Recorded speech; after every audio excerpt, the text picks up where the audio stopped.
여러분 구독 뭐야 여러분 구독 좋아요 알람 설정까지 눌러주세요. 안녕하세요. 부동산 부자 공식의 한정훈입니다. 자, 요즘 시국이 어선한 것 같아요. 지금 이제 그 겨울인데 오늘 주제를 한번 볼게요. 깨뜨려라 부동산 고정관념. 항상 사람들은 시간이 지나면서 어떤 관념, 하는 고정관념을 갖게 되잖아요. 뭐 꼭 부동산뿐이 아니라. 그래서 항상 이게 정답이야 이렇게 생각하는 분들이 많은데, 오늘은 다는 아니지만 몇 가지 그 부동산 고정관념 이런 것들을 좀 깨트려 보는 그런 시간을 준비해 봤습니다. 자, 첫 번째, 정부의 각종 부동산 대책, 그리고 여기 이제 부양책 규제책이죠. 예. 시장이 안 좋을 때는 부양책을 쓰는 거고, 시장이 너무 하락이야 그러면은 규제를 써서 시장을 안정시켜야 되죠. 이게 정부의 역할이죠. 예, 이거 뭐 모든 나라나 똑같습니다. 그래서 이런 것들이 부동산에 절대적 영향을 미친다 이렇게 믿고 있는 분들이 전문가 중에 다수라는 거예요. 그러니까 맨날 규제 대책만 나왔다 그러면은 시장 안 좋아질 것입니다. 왜냐하면 규제 대책이 계속 나오니까 시장이 좋아질 리가 있겠습니까? 이렇게 얘기하죠. 그러면 언제 시장이 좋아질까요? 물어보면 대책, 규제 대책이 이런 부양책으로 전환하게 되면 좋아질 것이다. 이런 얘기 누가 못해요. 다 아는 얘기잖아요, 이거. 하지만 제가 여태까지 몇 년 동안 얘기했던 게 뭐죠? 남들이 다 떨어진다. 올해 시장도 안 좋다. 또 내년 시장도 안 좋다 할 때 좋다. 좋아. 내년도 올해도 오르고 내년도 오를 거다. 이렇게 얘기했던 사람이 바로 저거든요. 그러니까 제가 얘기했던 게 뭐예요? 정부의 규제책이나 부양책은 단기적인 영향만 줄 뿐이지 이런 하나의 흐름, 커다란 흐름, 추세대로 시장은 진행이 된다. 이런 얘기를 많이 드렸죠. 그래서 지금 가장 큰 화두는 상승 추세로 지금 가느냐, 시장이 앞으로 하락 추세로 갈 것이냐라는 건데, 추세는 제가 여러 번 얘기를 했습니다. 유튜브에도 올라가 있고요. 자, 그래서 이 상승 추세가 맞다면 부동산 가격은 상승한다. 시장이 좋아진다는 얘기죠. 계속 좋게 간다는 얘기고요. 추세가 바뀌어서 하락 추세로, 하강 추세로 간다면 다시 시장은 하락 쪽으로 변곡점이 생겨서 방향 전환을 할 것이다. 그렇다면 이 추세를 결정해 주는 거는요, 뭐예요? 추세를 결정하는 거는 유동성입니다. 늘 얘기했지만 유동성이 확대되느냐, 커지느냐, 작아지느냐. 유동성을 결정하는 거는 금리입니다. 금리가 인상이냐, 인하냐, 떨어지느냐. 금리가 인하되면 시중에 돈이 더 많이 풀려서 유동성이 확대가 됩니다. 그러면은 추세가 상승 추세로 가는 거고요. 금리가 인상이 되면 유동성이 줄어들겠죠. 돈이 줄어들게 됩니다. 그러면은 하강 추세로 갈 것이다. 그렇다면 지금 어떤 추세일까? 이것을 생각해 보시면 됩니다. 또 하나, 수익형 부동산인 오피스텔, 물론 상가도 마찬가지지만 시세 차익을 얻기 어렵다. 특히 오피스텔은 시세 차익을 내기 어렵다는 게 정설입니다. 모든 사람들이 그렇게 알고 있었고 저도 그렇게 알고 있었습니다. 하지만 항상 예외 없는 규칙이 없듯이 예외가 있다는 거죠. 일자리가 많은 곳, 그리고 앞으로 일자리가 많이 생기는 곳, 이런 곳들은 오피스텔도 매매가가 오른다, 시세 차익을 얻을 수 있다. 이것입니다, 바로. 그래서 오늘 오피스텔에 대한 편견을 좀 깨시기 바랍니다. 향후 오피스텔은 틈새 시장입니다. 틈새 시장. 앞으로 틈새 시장으로 우리가 투자의 대상으로 고려할 만한 그런 시장입니다. 이유는 세 가지예요. 저금리, 전월세 신고제, 주차장법 개정. 자, 저금리 지금 1.25%포인트죠. 우리 금리 한번 내려서. 그런데 제가 생각하는 건 내년 상반기쯤에 한 번 더 내릴 가능성이 커요. 그러면은 1%대, 1%의 이제 저금리 시대로 접어들게 되는 것입니다. 1%. 1% 저금리라는 의미는 결국은 은행에다 돈을 맡겼을 때 이자가 거의 없는 상황을 얘기합니다. 자, 그러면은 은행에다가 지금 이자 받기 위해서 이자 얼마도 되지 않지만 그 돈을 맡겨놨던 분들은 과연 이자가 거의 없는 은행에다 돈을 넣어놓을까요? 아니죠. 돈을 뺄 겁니다. 빼서 어디든지 이익이 은행 이자보다 더 많이 나올 수 있는 곳이라면 그 돈을 그쪽으로 유입을 시키겠죠. 자, 그렇다면은 당연히 이 돈들은 이 수익형 부동산 쪽으로 갈 겁니다. 수익형. 거기서 오피스텔 쪽으로 흘러갈 가능성이 지금 상당히 농후합니다. 이거 두고 보십시오. 자, 그리고 또 하나는 전월세 신고제 이거 시행하게 되면요. 이제 전세 월세가 다 노출이 되죠. 그래서 임대소득세를 내야 되는데 이 주택은 모두 이 전월세 신고제의 대상인데 거기서 빠져 있는 게 오피스텔이에요. 그렇다면은 월세를 받고자 하는 분들, 월세를 여태까지 세금 안 내고 있었는데 월세 받고 임대소득세를 안 내고 있었는데 근데 그게 이제 노출이 되면 내야 되잖아요. 그러면은 거기에서 빠져 있는 오피스텔 쪽으로 자금이 흘러 들어갈 가능성이 크다라는 거. 이게 두 번째고요. 이 주차장법 개정 이게 가장 큰 겁니다. 사실은 주차장법이 개정이 돼서 올해 3월 1일부터 개정이 돼서요.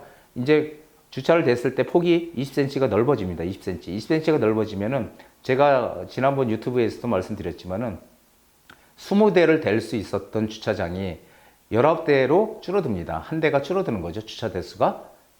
3월 1일 이후에 건축 허가를 받은 것들부터. 자, 그렇게 되면은 주차 대수가 한 대가 줄게 되면은 호수가 두 세대가 줄어요. 두 세대가. 그렇다면은 이 두 세대가 줄은 것만큼 손실로 돌아오거든요. 건설회사는. 그러면은 앞으로 3월 1일 이후에 이 건축 허가를 받은 것들은 분양가가 이렇게 높아질 수밖에 없다는 겁니다. 그러면 여기서 포인트는 뭘까요? 3월 1일 이전에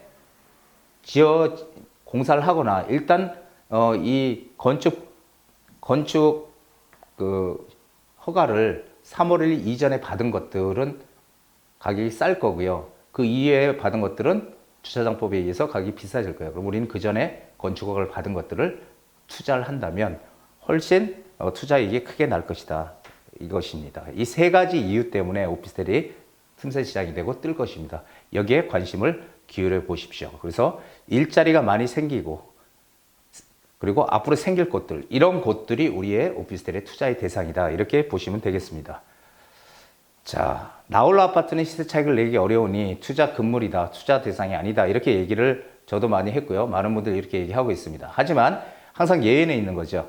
자, 송파구의 잠실 월드 메리디앙 같은 경우에 보면은 2005년도에 건축됐고요. 96세대입니다. 한계동 나홀로죠. 그런데 이 아파트가 2012년 전용이 82.83제곱미터인데 실거래 12년 실거래가 4억 7천에서요. 2019년에 8억 9천이에요.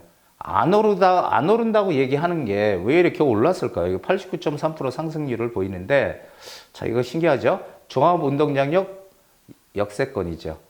자, 가격이 상승한 이유 볼까요? 주변에 고가의 아파트가 상승을 하고 그리고 종합운동장, 잠실 종합운동장 개발 호재 이런 것들이 같이 영향을 끼쳐서 올랐다. 또 하나는 입지도 상당히 좋잖아요. 여기 강남 3구 송파니까 강남 서초 송파 입지와 학군 이런 것들로 선호도가 높고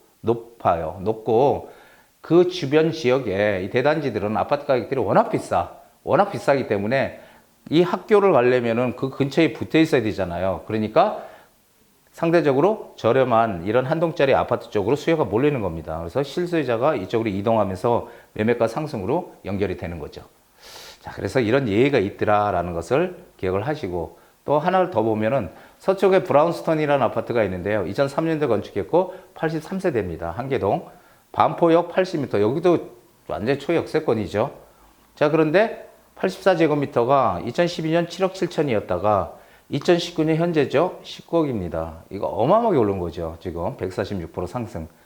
이 이유는 뭐예요?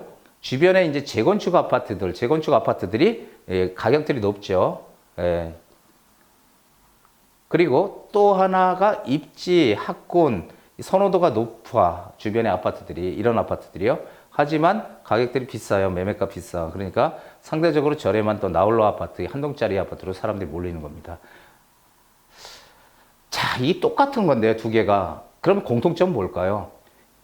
강남에 있는 아파트들은 한 동짜리라도 오른다는 것입니다. 왜 그러냐면은 그것도 입지가 그 대형 큰 비싼 아파트들 틈새에 끼어 있는 한 동짜리 아파트들 사실은 재건축도 안 되고 가치가 없거든요. 그런데도 불구하고 그런 학군 수요라든지 이런 수요들이 몰림으로 인해서 이 한 동짜리 아파트도 이렇게 많이 올랐다는 겁니다. 그래서 항상 이런 특정 지역들은 오른다. 그 대신 대부분의 나홀로 아파트 있잖아요. 이거는 안 올라. 예, 그것을 꼭 기억을 하시기 바랍니다. 절대 투자하면 안 된다. 대부분의 나홀로 아파트는. 하지만 이런 특정 지역들의 아파트들은 오른다. 많이 올랐죠. 자, 부동산 투자 발품 팔아라. 이런 얘기 많이 합니다. 아, 현장에 가서 발품 좀 팔으세요. 이게 틀리는 얘기일까 맞을 얘기일까요? 이게 뭐예요? 호랑이가 이 담배 피고 있죠. 이 호랑이 담배 피던 시절 얘기입니다. 이게 예전에는 그랬어요. 예전에는 인터넷이 활성화 안 될 때는 직접 현장을 이리저리 다니면서 가서 임장도 하고 물어도 보고 이렇게 했는데 지금은 인터넷 시대예요. 그래서 인터넷으로 다 찾아볼 수 있습니다. 인터넷으로 다 확인할 수 있고요. 거기가 얼마짜리고 도대체 몇 평 물건이 나왔는지 다 확인할 수 있고 지역도 다 입지도 다 확인할 수 있어요. 그리고 나서 현장을 직접 가서 한번 확인하는 거예요. 그렇지 이 옛날 같이 무슨 발품을 팔아서 이리저리 거기가 투자 가치가 있는지 이제는 인터넷으로 다 됩니다. 그러니까 이것도 옛날 얘기입니다. 틀린 얘기죠. 자, 강조망권, 녹지조망권. 우리 강조망권 높게 평가하잖아요. 한강이 보이냐 안 보이냐에 따라서 이게 또 아파트 값이 강남 같은 경우는 몇 억씩 차이가 나는 이런 지금 현상을 보이고 있는데 이 둘 중에 어느 것이 가치가 클까? 이건 제가 한번 넣어봤습니다. 혹시 모르실까봐 넣어놨는데 자, 강조망권, 강이 보이느냐 아니면은 이 녹지조망권 이 둘 중에 어떤 게 더 가치가 클까요? 예, 녹지조망권이네요. 이 지금은 이 강조망권이 녹지조망권보다 우위에 있습니다. 그래서 이 한강 근처에 붙어있는 아파트들 비싸잖아요. 예, 그런데 이 강조망권이 훨씬 가치가 큰데 우리가 소득이 4, 5만 불 이상 높아지게 되면은 이게 바뀝니다. 이렇게 녹지조망권으로. 이게 바로 환경가치라고 하는데 녹지조망권의 가치가 훨씬 더 커진다는 것입니다. 이거는 제 얘기가 아니고 선진국들의 얘기입니다. 선진국들이 이렇게 진행이 되어 왔다는 거죠. 제가 먼저 이렇게 어떤 정책의 변화나 이런 것들을 미리 얘기할 수 있었던 힘은 바로 선진국들의 정책이 어떻게 진행이 되느냐를 보면은 우리도 이렇게 진행이 될 것이구나 알 수 있거든요. 이걸 제가 깨달은 게 8, 9년밖에 안 됐습니다. 제 부동산 경력 27년이 넘어가면서도 불과 8, 9년 전에 이런 것들을 알았어요. 그래서 항상 궁금하면 선진국들의 정책 변화, 어떻게 뭐가 진행이 됐고, 어떤 게 성공했고, 어떤 것도 실패했고, 이런 것들을 살펴보면은 그런 게 우리나라에 들어왔을 때, 이거 어떻게 전개가 될 수 있겠구나라고 알 수 있는 거죠. 항상 선진국들의 정책을 후진국들이 받아들여서 바꿔가는 거예요. 또 우리의 정책을 또 우리보다 후진국들이 바꿔가는 거죠. 그런 것을 아시게 되면은 좀 더 빨리 우리 시장 예측을 할 수 있지 않을까 이렇게 생각합니다. 자, 지하철이 개통되면 오르니까 기다렸다가 막 공사를 하고 있어요. 지금 한참 공사를 하고 있어. 2년 있으면 개통이 돼. 이제 지하철이 우리 집 옆에 역세권이 돼요. 이럴 때 집을 팔아라 이렇게 얘기를 합니다. 이게 맞는 얘기일까요? 맞는 얘기가 아니에요. 왜 그러냐면은 항상 지하철이 개통될 때 가장 먼저 하는 게 뭐예요? 발표하잖아요. 어디서부터 어디까지 지하철이 개통이 되고 언제 착공해서 언제 준공할 것이다. 이렇게 발표가 되는 순간 가격은 팍 뛰어버립니다. 자, 그리고 바로 땅 파고 공사하는 거 아니잖아요. 그러니까 시간이 지나야 돼, 좀 또. 한참 시간이 지나서 드디어 땅을 판대. 이런 소식이 들리면 그때 한번 가격이 또 오릅니다.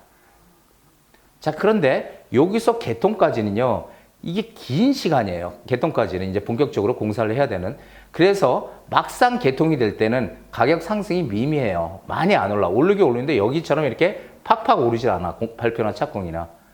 이것을 아셔야 됩니다. 예, 그래서 개통될 때 한 2년 후에 개통된다고 이미 이 착공을 했을 때부터 개통할 때까지 긴 시간이기 때문에 이 공사하는 와중에 집값에 반영이 돼버리는 거예요. 벌써. 예, 그렇기 때문에 실제로 개통됐을 때는 별로 그렇게 크게 가격 상승을 안 하더라라는 얘기를 꼭 기억을 하십시오. 이거랑 비슷한 샘플이에요. 재개발을 아직 구역 지정은 안 됐는데 재개발을 할 수 있는 지역이야. 노후돼가지고 낙후되고. 그래서 이거 발표할 것 같아요. 발표할 것 같아. 1년 내로. 그런데 언제 될지 모르니까 투자하지 마라. 재개발 빨라야 10년이다. 잘못하면 20년도 걸릴 수 있어. 그러니까 투자하면 안 돼. 이런데 왜 이런데 하냐. 언제 될지도 10년 걸릴지 20년 걸릴지 모르는데 이게 맞는 얘기일까요? 틀립니다. 왜냐하면은 재개발도 절차가 있잖아요. 아무것도 없던 지역에 이 구역 지정이 된다든지 구역 지정이 되면 가격이 뛰는 거예요. 먼저. 그리고 뭐 추진위원회가 만들어지고 조합 설립이 되면은 조합이 또 설립이 돼. 몇 년 지나서. 그러면 또 가격 뛰는 거예요. 그 다음에 또 사업 시행 인가가 나. 또 몇 년 지나서. 그러면 이때 또 가격 뛰는 거예요. 이런 단계마다 가격이 뛰니까 우리의 투자의 개념은 뭡니까? 나중에 지어질 때까지 기다리는 게 투자가 절대 아니라니까요. 그게 아니고 단계마다 가격이 오르기 때문에 어느 정도 가격이 올랐을 때 어느 정도 이익이 나한테 생겼다 그러면은 빠져나와야 되는 게 투자예요. 그러니까 빠져나올 타이밍을 잡아야 되는 거예요. 물론 10년 후에 아니면 20년 후에 저희가 아파트로 멋지게 지어져. 그럼 엄청난 가치 상승을 이루겠지만 그렇게까지 시간이 너무 많이 걸려요. 그래서 일단은 투자를 어느 정도 했을 때 어느 정도 이익이 나면은 이런 구간마다 빠져나올 궁리를 해야 된다는 겁니다. 그래서 항상 뭘 해야 된다? 이런 지역들을 다 단계별로 오른다는 거예요. 공통점이. 단계별로 오르기 때문에 어느 단계에서 어느 정도 올랐을 때 팔 타이밍을 잡는 게 투자다. 이렇게 생각하십시오. 재건축 투자 특히 용적률이 낮아야 사업성이 나온다. 가끔 그 신문이나 언론에 보면은 야, 재건축에 사업성이 있느냐 없느냐는 최소한 용적률 200% 미만이어야 된다. 200%가 넘어가면 사업성이 없더라. 이런 얘기들을 하는데 그게 맞는 얘기일까요? 틀리는 얘기예요. 그 맞다고 박수 치면 안 됩니다. 틀리는 얘기예요. 저는 신문 같은 거 꼼꼼히 보기 때문에 어떤 사람들은 뭐 180% 미만이면 사업성이 나오고 200% 미만이어야 되는데 이거 말도 안 되는 얘기입니다. 자, 한번 보시죠. 정답은 뭐냐면은 땅값 비싼 동네가 가장 사업성이 높은 거예요. 땅값 비싼 동네. 이게 정답입니다. 재건축에서 용적률은요, 용적률이 만약에 200%다. 200%인데 200%면 사업성 없을 거 아니에요. 일반적으로 봤을 때 용적률이 너무 높아. 이게 2종 일반 주거지역이에요. 2종 일반 주거지역에 서울시에서 허용하는 용적률이 200%거든요. 3종은 250%고. 근데 일단 이 단지의 용적률이 200%면은 50%밖에 안 남았잖아요. 쓸 수 있는 용적률이. 그러면 이게 사업성이 없는 거잖아요. 일반적으로 보면은. 그런데 그게 아니고 이런 200%의 용적률을 가지고 있는 단지라도 이게 어때요? 면적이 여기에 평형이 즉 이 아파트의 평형대가 중대형으로 구성이 돼 있다. 중대형 아파트로 구성이 돼 있다. 그럼 이거는 거의 95% 사업성이 나옵니다. 반대로 소형 아파트로 구성이 돼 있다. 뭐 10평대, 20평대 소형 아파트로 구성이 돼 있다. 이런 건 100% 안 나옵니다. 100%라고 하면 좀 그렇고 95%. 자, 예를 들어서 5층짜리 아파트고요. 5층짜리 아파트고 용적률이 100%예요. 100%고 2종 일반 주거지역이야. 그러면은 2종 일반 주거지역의 서울시의 허용 용적률은 몇 프로예요? 200%잖아요. 그러면은 100%나 남네. 현재 100% 차지하고 5층짜리니까 5층짜리는 사업성이 있다면서요. 그런데 이 아파트가 10평대로 구성이 되어 있어요. 12평, 14평, 16평, 18평, 제일 큰 게 24평 이렇게 구성이 되어 있다면은 이 아파트가 과연 사업성이 있을까요? 없습니다.